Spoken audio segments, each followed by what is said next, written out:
Hello friends, welcome to Pavithra life style. நம்ம இன்றைக்கி இந்த வீடியோவில் ஹோட்டல் ஸ்டைலில் சாம்பார் பொடி எப்படி அரைக்கிறதுன்னு தான் இந்த வீடியோவில் பார்க்க போகிறோம். வாங்க வீடியோவில் போய் எப்படி பண்ணுறதுன்னு பார்த்துடலாம். இந்த பொடி யூஸ் பண்ணி நீங்கள் சாம்பார் வச்சிங்கன்னா அப்படியே ஹோட்டலில் இருக்கிற மாதிரியே இருக்கும். கண்டிப்பாக ட்ரை பண்ணி பாருங்கள். 1/4 கிலோ தனியாக்கு 1/4 கிலோ மிளகா. ஃபஸ்ட்டு தனியாவை வறுத்து எடுத்துக்கலாம்.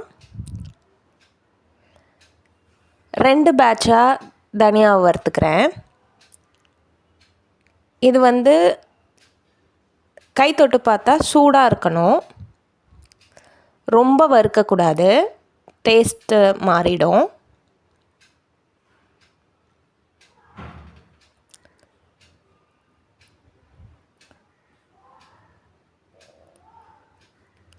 லைட்டாக வாசனை வர ஆரம்பிக்கும், அப்போது நீங்கள் ஆஃப் பண்ணிடலாம். இப்போ பாருங்கள், தொட்டு பார்த்தா லைட்டாக சூடாக இருக்கும். தனியாக எடுத்து வச்சிடலாம். அது மாதிரி நெக்ஸ்ட்டு பேட்ச் ஆஃப் தனியாவையும் வறுத்து தனியாக எடுத்து வச்சுக்கலாம்.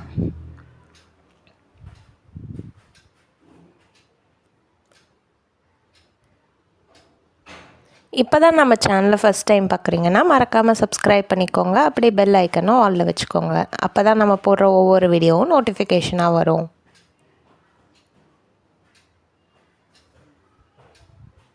நெக்ஸ்ட்டு 25 கிராம் சீரகம். நல்லா பொரியும் போது தனியாக எடுத்து வச்சுக்கலாம். எல்லாமே தனித்தனியாக தான் வறுத்து எடுக்கணும் நம்ம.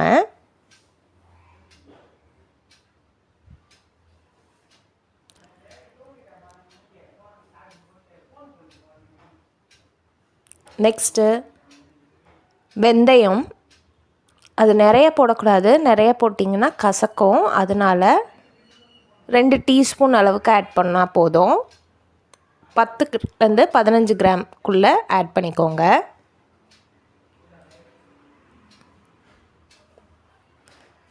அதுவும் நல்லா பொரியிற அளவுக்கு வறுத்து தனியாக எடுத்து வச்சுக்கலாம்.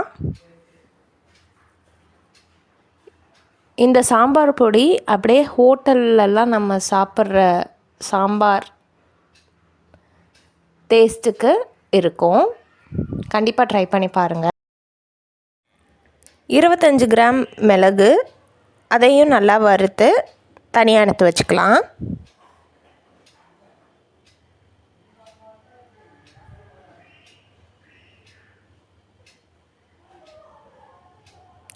இந்த மாதிரி வெடிக்க ஸ்டார்ட் ஆகும், அப்போது நம்ம தனியாக எடுத்து வச்சுக்கலாம்.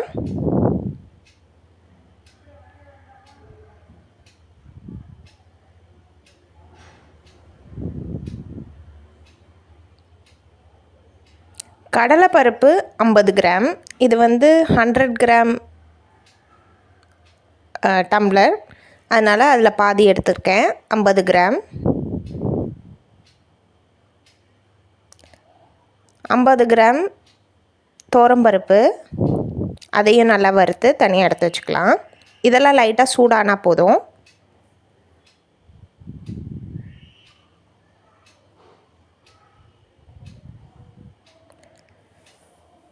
ஒரு கைப்பிடி அளவுக்கு கருவேப்பிலை.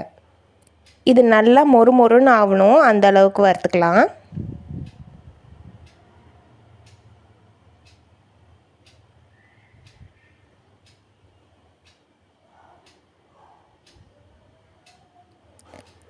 அதுக்கப்புறம் 1/4 கிலோ மிளகாவை 3 பேட்சஸாக போட்டு வறுத்து எடுத்துக்கலாம்.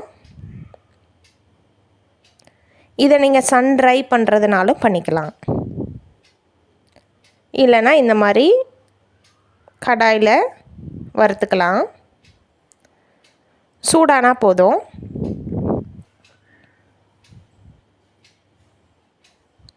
இப்போ ஆல்ரெடி வறுத்து வச்சுருக்க கருவேப்பிலையை அந்த கடாய் சூட்லேயே போட்டிங்கன்னா நல்ல மொறுமொறுன்னு வந்துடும். அது கூடவே 3 துண்டு விரலி மஞ்சள், அதையும் போட்டு அரைச்சி எடுத்துக்கணும். மெஷினில் கொடுத்து அரைச்சிட்டு எடுத்துகிட்டு வந்ததும் இந்த மாதிரி தான் இருக்கும். நல்லா ஆறுனதும் ஏர்டைட் கண்டெய்னரில் வச்சு ஸ்டோர் பண்ணிக்கோங்க. 4-5 months ஆனாலும் கெட்டு போகாது, நல்லாவே இருக்கும். கண்டிப்பாக ட்ரை பண்ணி பார்த்துட்டு எப்படி இருந்ததுன்னு கமெண்ட்டில் சொல்லுங்கள். இந்த சாம்பார் பொடி யூஸ் பண்ணி எப்படி சாம்பார் வைக்கிறதுன்ற வீடியோவை நெக்ஸ்ட்டு வர வீடியோஸில் அப்லோட் பண்ணுறேன்.